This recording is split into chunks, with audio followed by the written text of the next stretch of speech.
Olá, amigos internautas, sejam bem-vindos ao Plantão do Enem. Eu sou o professor Isaac do Vale e hoje nós vamos estar aqui com vocês comentando algumas questões, vendo alguns assuntos, algumas possibilidades dentro de ciências humanas e suas tecnologias.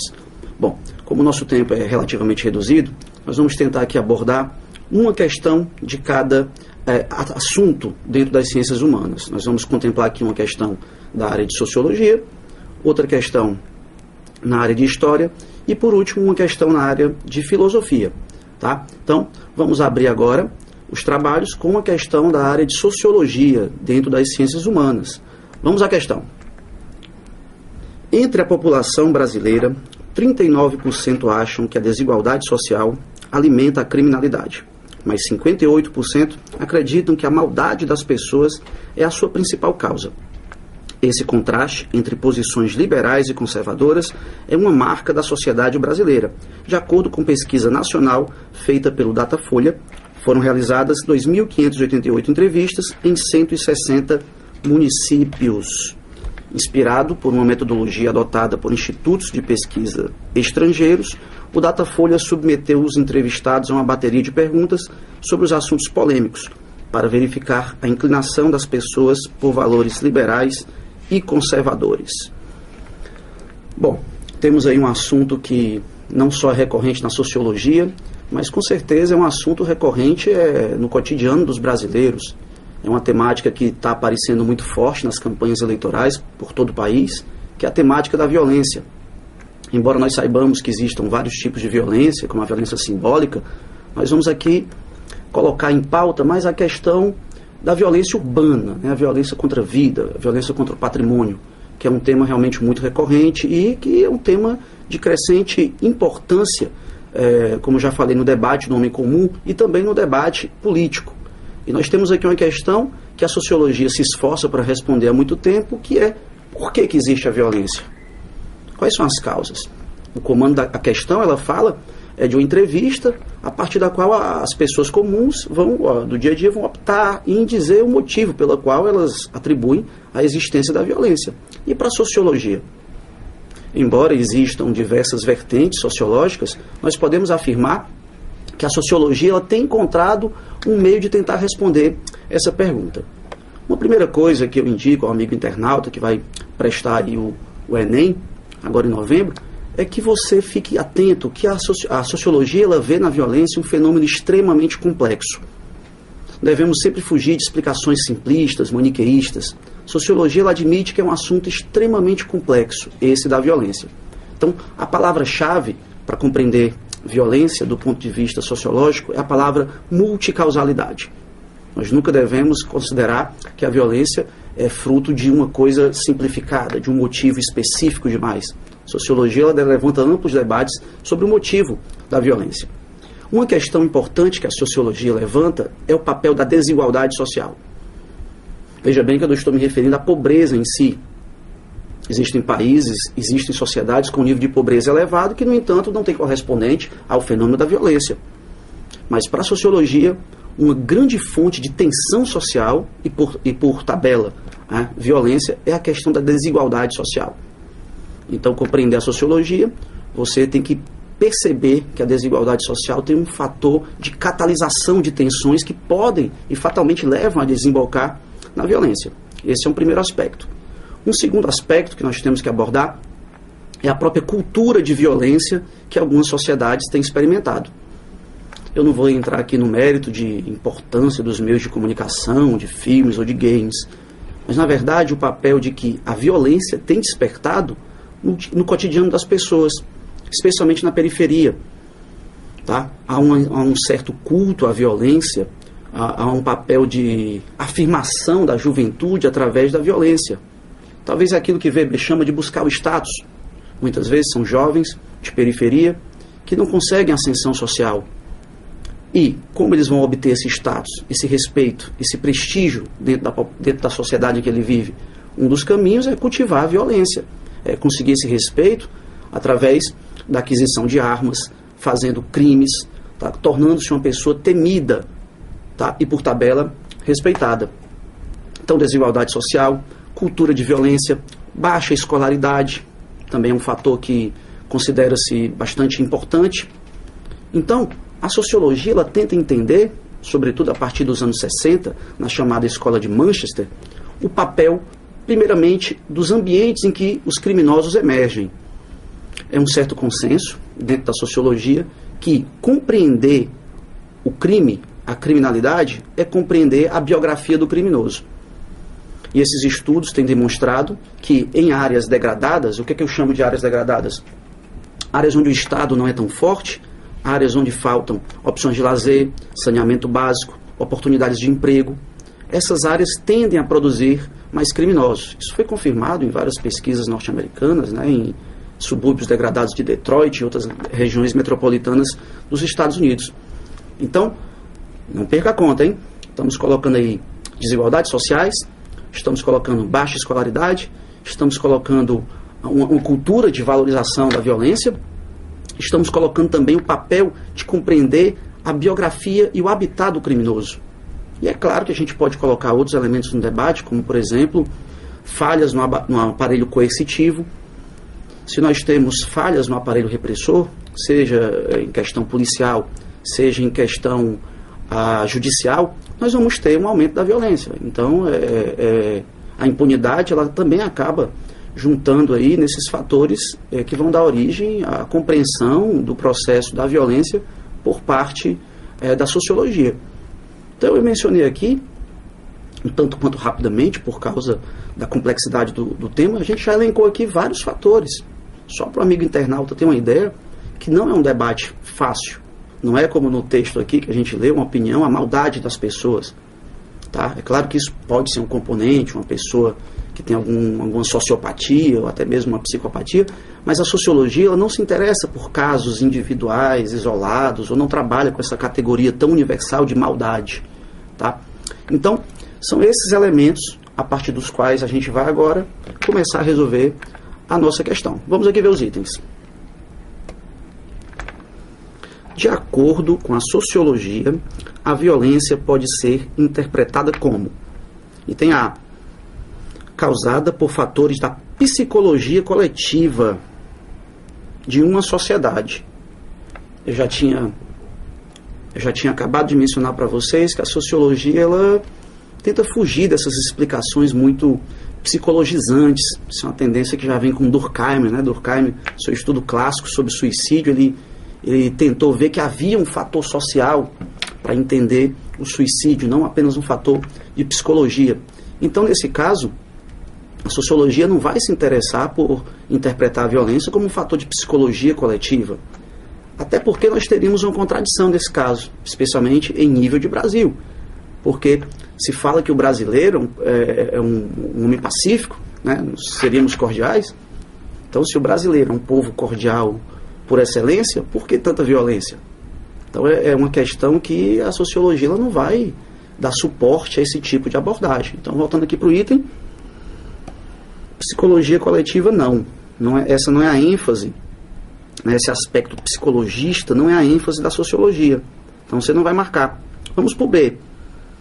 O B é um item bem sedutor, resultante da dominação de uma classe social sobre outras. Isso aqui, gente, lembra muito o discurso de um dos pais fundantes da sociologia, que é o Marx. Então, essa abordagem é uma abordagem marxista, que, atenção agora, tem um certo espaço esse tipo de abordagem, né? Existem sociólogos que vão por essa vertente, mas quando a gente contempla todas as teorias sobre a violência em âmbito sociológico, essa definição ela é muito reducionista. Voltando aqui para o item. Então, dizer que a violência é resultante, eu estou colocando como um fator exclusivista. Tá? Então, isso vai anular o item. Eu estou atribuindo apenas a uma coisa, a dominação de uma classe sobre outra, ao viés marxista. Então, eu estou sendo reducionista. Eu estou empobrecendo o diálogo. Eu estou empobrecendo uma abordagem mais multicausal. Tá? Então, esse item vai incorrer nesse erro. Vamos para o próximo. C. relacionada ao habitat do criminoso.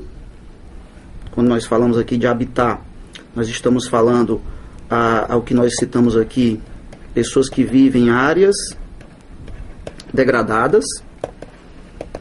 Agora, cuidado, não é um determinismo.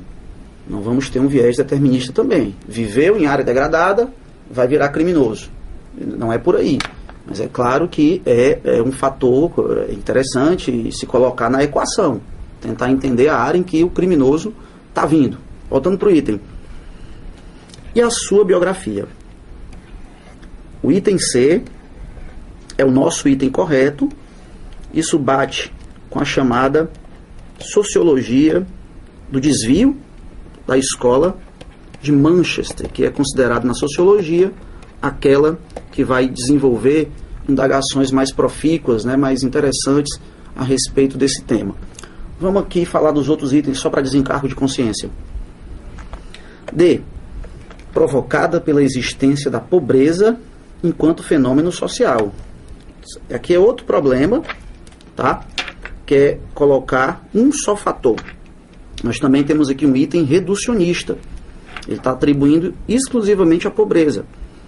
E nós acabamos de mencionar que existem inúmeros exemplos de sociedades que são extremamente pobres e não se vê a correlação entre pobreza e criminalidade, pobreza e violência. Desigualdade social, sim. Agora, pobreza pode entrar ou não, mas o item aqui está colocando a responsabilidade direta no fator pobreza. Então o item vai estar errado. E outro problema aqui é dizer que é produto exclusivo nas falhas do aparelho repressor do Estado. Ora, falhas no aparelho de coerção entram na equação? Entram. Mas não é o determinante, nem é o fator exclusivo. Sem falar que no caso do Brasil, é curioso que é um senso comum que diz o seguinte: a justiça brasileira é muito falha, ela não prende, os bandidos têm muitas regalias. Ora, a gente sabe que existem problemas no sistema judiciário, existem brechas na lei, mas afirmar que a justiça brasileira não funciona é um tanto quanto falacioso. Dizer que a polícia não prende, a gente prende demais, a gente pune demais, mas a gente só prende e pune um setor da sociedade, que são os setores mais pobres.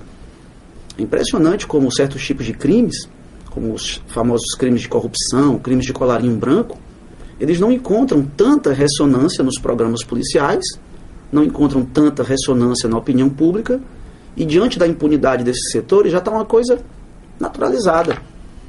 Então a gente tem que tomar cuidado em falar que a justiça brasileira ela é ineficaz. Ela não é ineficaz, ela é ineficaz para alguns setores da sociedade, para alguns crimes. Tá? Em relação a outros crimes, ela tem punido, tem prendido bastante. Só que tem prendido de uma maneira seletiva que está sendo negativa, que não está resolvendo o problema.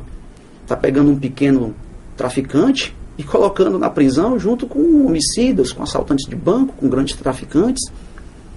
Então, no frigir dos ovos, é uma questão, um debate muito interessante, que não cabe aqui. A gente está só aqui pontuando algumas coisas para você, internauta, também refletir. Portanto, voltando aqui para a questão, o gabarito correto é o item C de casa. Tudo bem? Bom, essa foi a nossa primeira questão. Abordamos aqui uma questão de sociologia, tentando interpretar junto com vocês o problema da violência, sobretudo da violência urbana. Vamos na sequência, vamos para outra questão de ciências humanas e suas tecnologias. Desta feita vamos falar de uma questão sobre história. Vamos aqui para a questão. Olha aí. Vamos ler aqui o texto. Brindando com a tradicional bebida do Piauí, conselheiros e as pessoas presentes à reunião no Conselho Consultivo do Patrimônio Cultural nesta quinta-feira, 15 de maio desse ano, aconteceu isso, na sede do IFAM, celebraram um registro como Patrimônio Cultural Brasileiro da produção tradicional e práticas socioculturais associadas à cajuína. Então a ênfase aqui é a cajuína, sendo considerada patrimônio cultural brasileiro. Mais que uma simples bebida, a tradicional cajuína simboliza, preste atenção aqui no texto, é uma bebida, mas que tem um valor simbólico. Ela simboliza a hospitalidade, e segunda coisa que ela simboliza, laços de famílias produtoras. Tá? O pedido de registro foi apresentado pela Cooperativa de Produtores de Cajuína do Piauí. O modo de fazer, as práticas socioculturais associadas à cajuína são bens, isso é um termo, é um jargão da área, né? São bens culturais que surgem junto com os rituais de hospitalidade das famílias proprietárias de terras no Piauí. As garrafas de cajuína atualmente também são vendidas, mas na maior parte das vezes eram dadas de presente ou servidas às visitas e ainda oferecidas em aniversários, casamentos e outras comemorações. Então você vê, além de simbolizar a hospitalidade, ela está bastante presente no cotidiano das pessoas, sobretudo do interior do Piauí. Tá? Mesmo sendo uma bebida, ela assume o simbolismo de alimento e poderá ser inscrita na mesma tradição de doces, bolos, biscoitos e outros saberes prendados. Veja bem, ver o alimento não como... Não, gente, não é ver... Quero chamar atenção para isso, que é uma coisa importante. Não ver o alimento, apenas o alimento em si como patrimônio, porque por trás daquele alimento tem um conjunto de saberes, de técnicas, que vem vindo, geração após geração. Tá? Então, quando você pega, por exemplo, uma cajuína, aí você vai beber o patrimônio, seria até um crime, né, você destruir o patrimônio desse jeito. Mas não é que a cajuína em si é o patrimônio, tá? É a sua técnica, como está bem explícito aqui. Vamos voltar para o texto. Saberes prendados, cultivados para o abastecimento do lar no Nordeste. A cajuína alçou mercados externos ao Piauí e, ao mesmo tempo em que é valorizada como produto de forte apelo regional, é um produto, né, muito vinculado ao Nordeste, e identidade dos piauienses, e eu colocaria também aqui cearenses, e brasileiros. Essas referências revelam um sentimento de pertencimento do grupo ou família produtora e reforçam os laços entre os membros das redes familiares, olha aí, membros das redes familiares por onde a cajuína circula. O modo tradicional de produção da cajuína foi desenvolvido ao longo do tempo. Então, não é muito preciso saber quem inventou a cajuína. Há até correntes que falam que esse tipo de bebida já teria sido uma herança indígena. Então, não é muito preciso, não é muito fácil tentar determinar quem inventou o processo da cajuína e por aí vai. E ainda que seja semelhante em todos os núcleos produtores, cada um desenvolveu pequenas melhorias e aperfeiçoou técnicas específicas que podem produzir certas diferenças no seu produto final, distinguindo o sabor de sua bebida dos demais produtores. O controle de cada uma das etapas de produção reflete na qualidade de cada garrafa da bebida. A fonte foi o portal do IFAM. Bom, esse tipo de assunto, questões envolvendo patrimônio, memória, identidade, eles estão, para o amigo internauta ter uma ideia, eles estão presentes em pelo menos 5 habilidades de ciências humanas e suas tecnologias. Então a área 1, ela traz 5 habilidades e a ênfase é justamente isso, identidade cultural, patrimônio, que quer dizer que sempre cai pelo menos uma questão sobre esse assunto. Tá? Então o amigo internauta, ele tem que prestar atenção porque é uma questão aí garantida. Não é que você vai entrar no portal do IFAM e vai sair decorando, né, todo tipo de patrimônio que está lá inscrito. Não é isso, é você entender a dinâmica do processo. O que é que leva alguma coisa a ser patrimônio? Aliás, vamos pegar aqui pela etimologia. O que é patrimônio? Do ponto de vista do senso comum, Nós ouvimos falar muito dessa palavra, né? Empresário, fulano de tal, tem um patrimônio avaliado em tantos bilhões de dólares. Outro empresário, ele também teve um problema econômico, perdeu, teve uma redução no patrimônio. Fulano de tal dilapidou o patrimônio da família. O que é patrimônio? É um conjunto de bens. E do ponto de vista histórico, o que é patrimônio histórico? É um conjunto de bens de importância não financeira. A questão aqui não é pecuniária, a questão aqui não é valor comercial. A questão aqui é que um patrimônio, ele é importante para um povo, para uma sociedade, porque ele tem relevância para a história, para a cultura e para a identidade daquele povo. Talvez a cajuína não tenha muito a ver, de repente, com os gaúchos. Os gaúchos têm outros bens, outras práticas, outros saberes que com certeza têm a ver com a sua cultura. O caso da cajuína é algo bem específico. Ela é importante na sociabilidade de famílias, ela é importante sobretudo no que diz respeito ao Nordeste. Piauí conseguiu a inscrição, mas assim, de repente o Ceará também poderia entrar, porque é uma coisa que também, Ceará, Pernambuco, ele também tem uma vinculação com a cajuína. Tá? Embora muitas pessoas até confundam a cajuína com refrigerante de caju. Não tem nada a ver, são coisas muito distintas. Tá? Então, para o amigo internauta, sempre que cair uma questão dessa dentro do Enem, é você entender que um objeto, né, uma igreja, uma estátua, um prédio, ele pode ter uma importância simbólica, histórica, afetiva para um povo, para uma cidade, para um país. Tá? Assim como, de repente, uma receita. Né? Nós sabemos que alguns tipos de bolo, por exemplo, o famoso bolo de rolo, ele é patrimônio histórico em Pernambuco. Tá? A cajuína acabou de ser inscrito um patrimônio do Piauí e também do Brasil.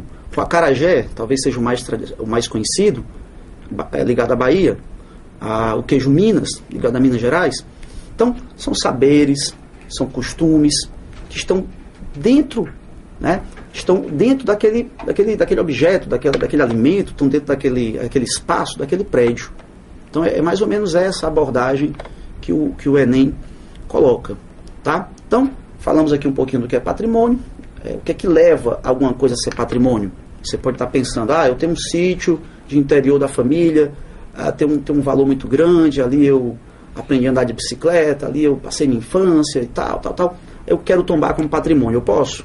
Isso é uma pergunta que parece tola, mas muita gente faz. Não, gente, isso é um esforço oficial, isso é uma coisa que parte das autoridades, então geralmente é um conjunto de especialistas que se reúne, faz um levantamento e apresenta ao órgão competente a proposta de tombamento. Você não pode tombar uma coisa em nível oficial, porque tem um valor afetivo para você ou para a sua família, ou para um grupo de amigos. Você não pode. Isso aí é para ser algo considerado em nível municipal, estadual ou mesmo nacional. Você tem que propor e isso tem que ser aprovado pelas autoridades. Bom, já demos essa visão geral, essa visão teórica. Vamos agora para os itens. O registro da cajuína como patrimônio cultural relaciona-se a... Então veja bem, comando da questão. A cajuína conseguiu seu registro.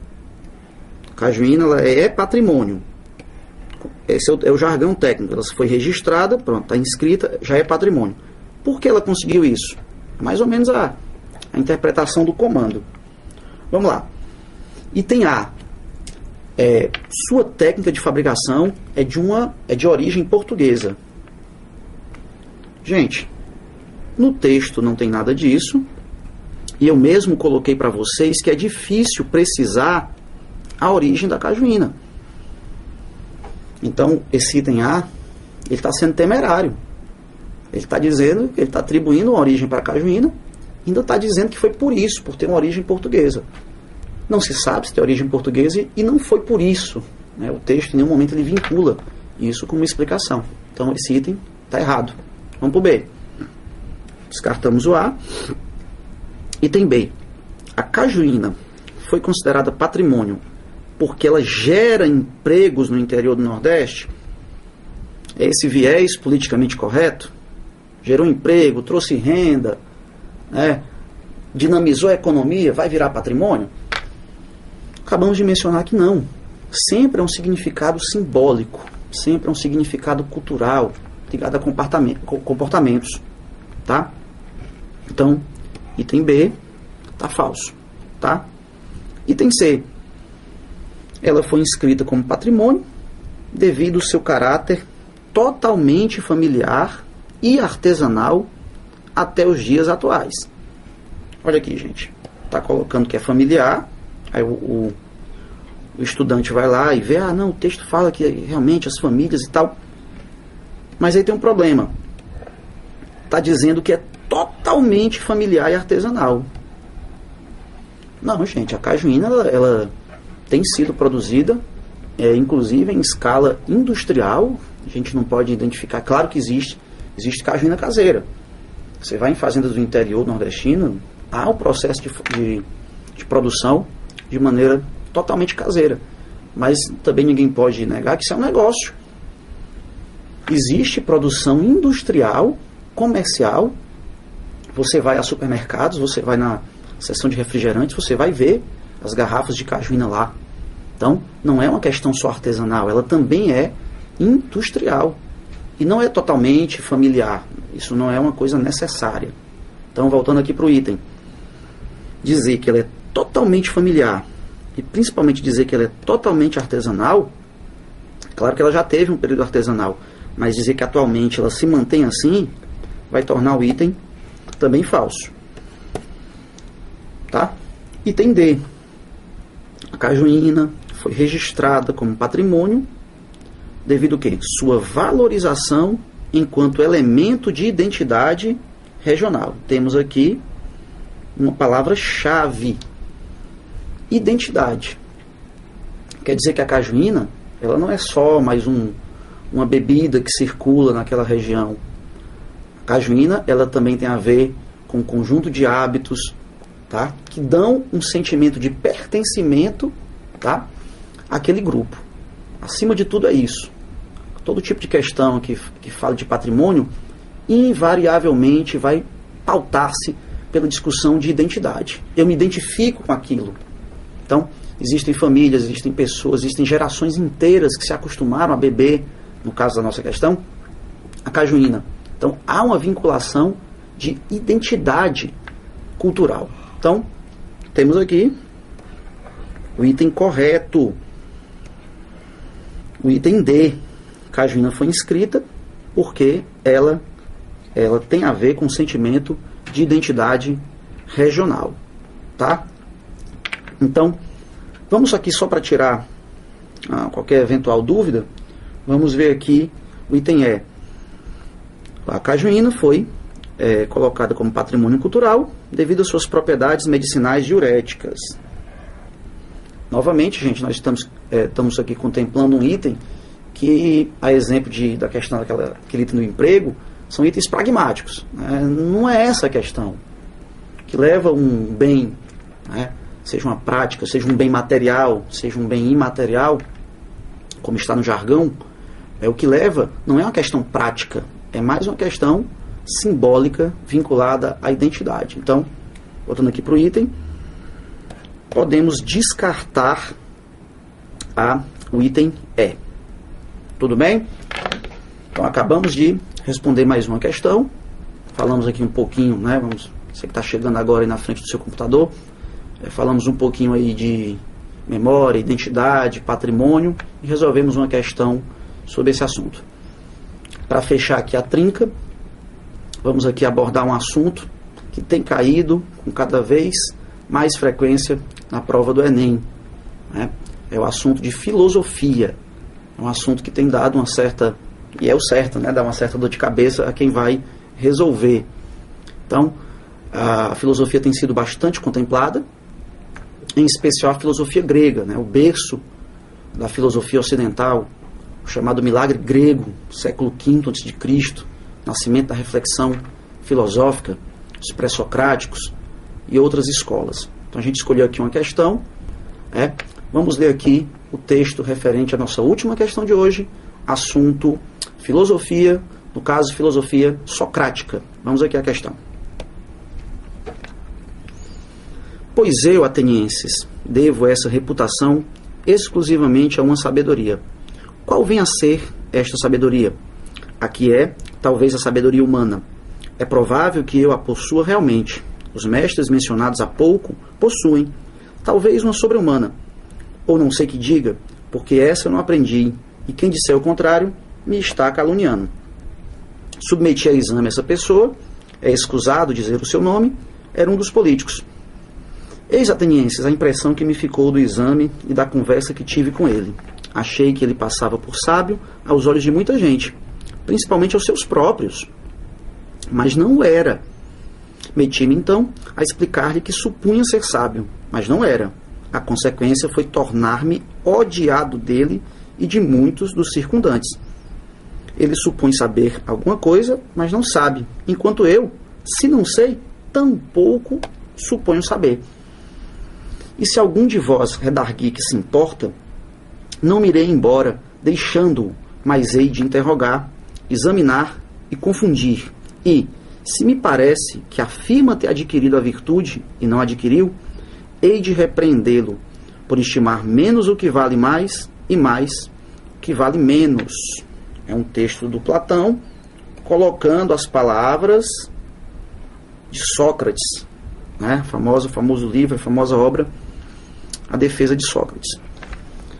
Bom, uma primeira dica que eu deixo para o internauta é ler com muito, mas muito cuidado mesmo, o texto que antecede os itens quando o assunto é filosofia. Tem muita gente que vai resolver a questão, aí começa a ler o texto geralmente é uma linguagem meio ruim de se ler, não tem dinamicidade, termos difíceis, aí a pessoa fica logo agoniada e desiste. Gente, é da natureza da filosofia ter essa questão um pouco mais rebuscada, exigir uma reflexão. Então você não pode simplesmente parar de querer resolver a questão por causa do item do texto difícil. Você tem que tentar botar a cabeça no lugar e ler. Por exemplo, o que é que essa defesa de Sócrates fala? Ela relata um episódio em que o Sócrates conheceu uma pessoa, um político ateniense, e o político ateniense tanto era bem visto como uma pessoa sábia pela população, né, pelos circundantes, como aos próprios olhos. E de acordo com o texto, Sócrates começou a fazer interpelações, né, a confrontar esse suposto sábio e começou a expor a sua ignorância, tá? E a partir daí ele se tornou odiado. E esse texto é um texto clássico, né, que para muita gente mostra a missão do filósofo, que é questionar, que é indagar, que é expor a ignorância do outro, tá? Mas, gente, para resolver essa questão, nós temos que saber um pouquinho sobre a filosofia socrática. Não é tão fácil, gente. Nós sabemos que o Sócrates não deixou nada escrito. Nós temos que confiar em seus discípulos, tá? Notadamente o Platão. E a partir desses escritos deixados por discípulos, o que é que a gente pode inferir sobre a filosofia socrática? Primeira coisa, gente, é que o Sócrates, ele combatia o relativismo dos chamados filósofos sofistas. Contemporaneamente a Sócrates existiam filósofos que pregavam a inexistência da verdade. Esses filósofos pregavam a habilidade retórica, o bem falar, para convencer as pessoas. Então, o que é a verdade? Para os sofistas, ela não há, não existe. A verdade é fruto daquele que fala melhor, que se impõe melhor e que convence melhor. Sócrates, primeira ideia do Sócrates, é uma ideia que se contrapõe ao ideário sofista, vai afirmar que há uma verdade. A verdade, que é uma coisa que vai ser perpetuada também pelo Platão, é a ideia do bem. Então, primeira grande ideia socrática, a ideia do bem. Buscar o bem é um princípio básico da doutrina da filosofia socrática. Existe uma verdade, a verdade é o bem. Uma segunda teoria socrática diz respeito à busca do autoconhecimento. Quando você afirma que já conhece um assunto, isso vale aí para vocês internautas que estão estudando. Não vou estudar essa matéria que eu já sei. Você ia levar um puxão de orelha do Sócrates. Porque no momento que você afirma que já sabe alguma coisa, na perspectiva socrática, você está se fechando. Então você vai se fechar para aquele conhecimento e você vai impedir que aquele conhecimento aumente. Não é à toa que a filosofia socrática ela tem um mote, né, um aforisma, digamos assim, que é o clássico: só sei que nada sei. Então você parte de uma ignorância, você admite uma ignorância, porque aí você vai estar sempre aberto para poder adquirir o conhecimento. Então, segunda grande teoria socrática é a busca do autoconhecimento. Terceiro princípio socrático, que seria mais uma metodologia, é o uso da ironia. O texto fala que o Sócrates interpelava, né, os seus opositores, seus críticos, ele usava muito a ironia. O que é a ironia? É encurralar o seu opositor, o seu debatente, a pessoa com quem você está debatendo, você encurrala e usa as próprias palavras da pessoa, expondo a contradição do argumento dela. E ao fazer isso, você vai forçando a pessoa a admitir que tudo aquilo que ela afirmou no primeiro momento como verdade, não é. Então nós temos aí um método tipicamente socrático, que é a ironia. E por último, um outro método muito conhecido de Sócrates é a maiêutica, tá? A arte de parir ideias. Então a maiêutica ela casa muito bem com o segundo princípio que nós citamos aqui, que é do autoconhecimento. A filosofia socrática, acima de tudo, ela quer que cada homem vire, vou usar aqui uma metáfora que o próprio Sócrates usa, virar o próprio olho para dentro de si. O que é que você é? Quem é você? Como é que você vai responder essa pergunta? Uma pergunta difícil. Então isso requer recolhimento, reflexão e essa busca contínua do autoconhecimento. Quando você busca o autoconhecimento, você está usando a maiêutica, porque você está, primeiro, virando o seu olho para dentro de si, para entender quem você é, e a partir do momento em que você sabe quem você é, identifica seus potenciais, você vai poder parir suas próprias ideias. Tá? Então a maiêutica, vamos resumir aqui, ela é uma técnica socrática em que o filósofo ele ajuda a pessoa a encontrar suas próprias ideias e colocar essas ideias e verbalizar essas ideias ou escrever essas ideias. Mas é importante que o professor, o filósofo, ele não dê a resposta claramente, ele está sendo anti-maiêutico. O verdadeiro professor, no sentido socrático, ele provoca o aluno, ele ironiza, ele vai questionando, até o quê? Até aquele aluno, até aquele interlocutor, ele acabar colocando para fora um conhecimento que talvez nem ele sabia que tinha. Então é por isso que o Sócrates, ele pergunta muito, ele encurrala muito, até a pessoa chegar às suas próprias conclusões. O próprio Sócrates, ele se dizia como alguém que ajuda a parir ideias. Então, maiêutica é parir ideias. O papel do filósofo qual é? Ajudar neste processo. Então, a gente fez aqui a leitura do texto, temos aqui uma esclarecida sobre o que esse texto fala, e aí nós falamos aqui de 4 princípios centrais da filosofia socrática. E aí, a gente vai colocar em prática agora, através dos itens da questão. Vamos lá. A leitura do fragmento nos permite inferir que a filosofia socrática adotava uma concepção relativista acerca da verdade. Então o que é que está errado aqui? Dizer que o Sócrates é relativista. Não. Ele é antirrelativista. Os relativistas são os filósofos chamados de sofistas, que eu falei que o Sócrates, ele era o quê? Contra. Então, o Sócrates não é relativista, são sofistas que são. O Sócrates vai afirmar que é o bem que é a verdade. Os sofistas dizem que não existe verdade. Verdade é relativa. Para Sócrates, não. O bem é a verdade. Então, item A, já vamos descartar. Item B, ressaltava o papel dos sentidos na obtenção do conhecimento. Gente, quero chamar a atenção porque os sentidos, eles não têm uma importância, tá, muito grande dentro da perspectiva da filosofia socrática. Nem na socrática e muito menos na platônica.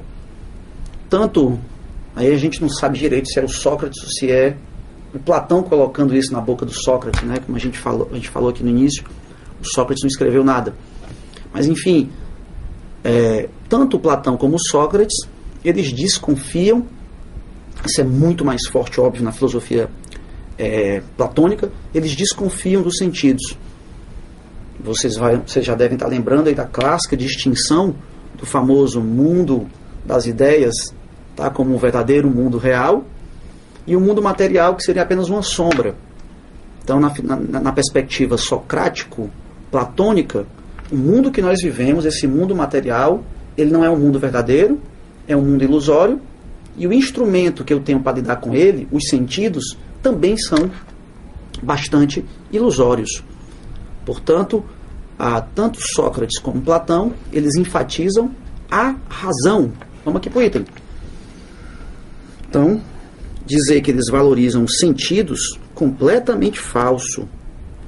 Sentidos não, sentidos enganam. Os sentidos, eles não são um bom referencial. Quando o assunto é conhecimento, a ênfase de Sócrates e de Platão é a reflexão racional. Tudo bem?